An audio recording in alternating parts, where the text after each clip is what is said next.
കല്യാണത്തിന് തിരക്കിന് ശേഷം അപ്പനമ്മേനും കുറച്ച് സ്ഥലങ്ങൾ കൊണ്ടുപോയി കാണിക്കാൻ വിചാരിച്ചു. ഞങ്ങൾ പോയത് മൈനവ് ഐലൻഡ് എന്ന സ്ഥലത്താണ്. ഈ ഐലൻഡ് മൊത്തം പൂന്തോട്ടാണ്. അപ്പനമ്മയ്ക്ക് പൂക്കൾ കാണാൻ ഇഷ്ടം എന്ന് പറഞ്ഞിട്ടാണ് ഞങ്ങൾ കൊണ്ടുപോയത്. പക്ഷെ ചെറിയൊരു പ്രശ്നം ഉണ്ടായി. ഞങ്ങൾ പോയ സമയത്ത് പൂക്കളൊന്നും വിരിഞ്ഞിട്ടില്ല, വിരിയാറായിട്ടുള്ളൂ. ജർമ്മനിയുടെ ഏറ്റവും താഴെ കോൺസ്റ്റാൻസ് എന്ന സ്ഥലത്താണ് ഈ ഐലൻഡ് ഉള്ളത്. 400-500 തരം പൂക്കളുണ്ട് ഇവിടെ. അതുപോലെ തന്നെ ഏകദേശം 1000-ഓളം തരത്തിലുള്ള ചെടികളുണ്ട് ഇവിടെ. Main highlight റോസാപ്പൂക്കളാണ്. റോസാപ്പൂക്കൾ കാണാൻ ഭയങ്കര ഭംഗിയാണ്. പക്ഷെ ഞങ്ങൾ പോയ സമയത്ത് അധികം വിരിഞ്ഞിട്ടുണ്ടായിരുന്നില്ല. എന്നാലും കുറെ കാണാനൊക്കെ ഉണ്ടായിരുന്നു കേട്ടോ. ഒരുപാട് പഴക്കമുള്ള പൈൻ മരങ്ങളൊക്കെ ഉണ്ടായിരുന്നു. അതിന് നല്ല തടിയും പൊക്കൊക്കെ ഉണ്ട്. അപ്പൊ നമ്മ പൈൻ മരം കണ്ടിട്ടുണ്ടെങ്കിൽ ഇത്ര അടുത്ത് ആദ്യമായിട്ട് കാണണേ.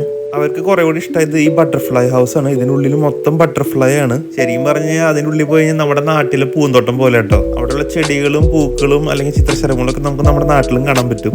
ഈ ഐലൻഡ് പണ്ടൊരു രാജാവിന്റെ സ്ഥലമായിരുന്നു. അതുകൊണ്ട് ഇതിന്റെ മേലെ എത്തുമ്പോൾ നമുക്കൊരു കൊട്ടാരം കാണാം, അടുത്തൊരു പള്ളിയും കാണാം. കൊട്ടാരത്തിന്റെ ഉള്ളിലൊന്നും കയറാൻ പറ്റില്ല. ഒരു കുഞ്ഞു പള്ളിയാണെങ്കിലും നല്ല ഭംഗിയുണ്ടായിരുന്നു കാണാൻ.